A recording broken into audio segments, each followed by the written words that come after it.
Hey everybody, how's it going? I know this is pretty different from what I usually do, but recently I binge-watched Choujin Sentai Jetman, and I just wanted to talk about it, because I know it's not the thing I usually talk about, but this was my first time watching a Super Sentai series. I've never even watched a Power Rangers series. For those of you who don't know, the stock footage from Sentai was used to create Power Rangers, basically. But long story short, I've never seen a Sentai series before, but I checked this one out on the recommendation of a friend, and I figured I'd give my thoughts on it so that if there were any Sentai fans who wanted to see what it was like watching a Sentai series totally new without any pre-established expectations, then here you go. So, as I said, the one I watched was Choujin Sentai Jetman, and I'm probably butchering that name, I'm sorry. And I'm not going to talk too much about the plot. It's very much a superhero-style show, very monster of the week often at times, and by no means was this a sort of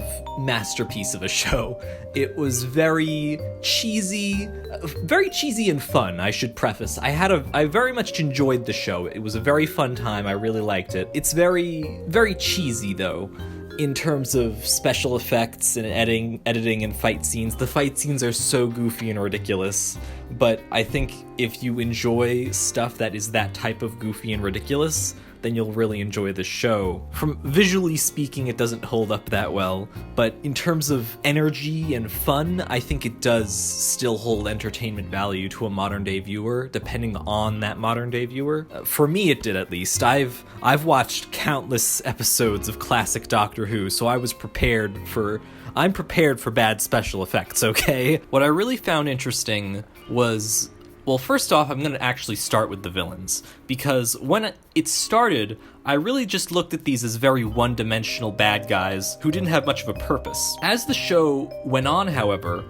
they did evolve a bit more, and there was a little bit more depth there than I had expected. The main villain, Radiget, he's very much in the vein of the cartoon bad guy, but at the same time, there is a little bit more there to his reasoning because he finds humanity so awful. And then the others, while they don't have a ton of depth, at the same time, there is some depth in their relationships, specifically in the relationship between Maria and the robot Gray. They begin to form a bond over the course of the series, and while they are the villains, you begin to look less of... You still look at them as villains, but you begin to look at them more as characters who are on the opposing side of our heroes. And then as for our heroes, each of them has a very strong personality, I feel. Ryu might be a little bit too much like your stereotypical action hero, but all the others do have a very solid and strong personality. They even have like plot threads which run through the series and a bit of character development for a lot of them. You know, Guy sort of gets less and less greedy over the course of the series, and Kaori becomes more and more courageous.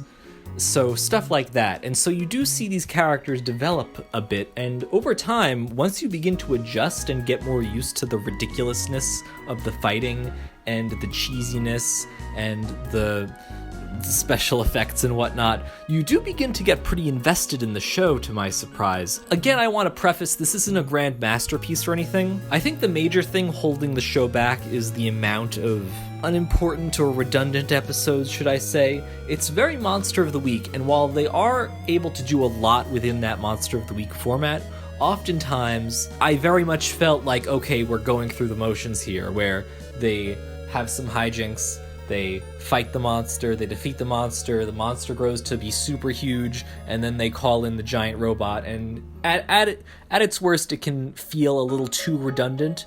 As the series goes on, they do get a bit more variety in there, and I do think the multi-part episodes are really where this show stands out and is able to break away from that formulaic part, because those multi-part episodes can have some really interesting stories within them, and can really be interesting in where they take the plot and what they sort of do for the characters and the conflicts, and can be really engaging. So that was my very quick thoughts on Choujin Sentai Jetman. It was 51 episodes. I binge watched through all 51 of them in just about a week. I had an enjoyable time.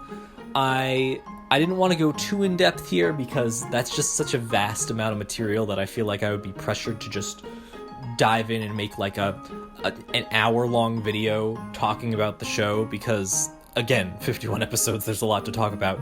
But in terms of my thoughts on the show, and my thoughts as someone who only just watched, like, gone in blind and watched a Jetman series for the first time, I mean, a Sentai series for the first time, not even tokusatsu, I've never even seen tokusatsu shows before, and my regular audience is probably very confused, but that's a genre of TV show in Japan. But yeah, that's all I got for now.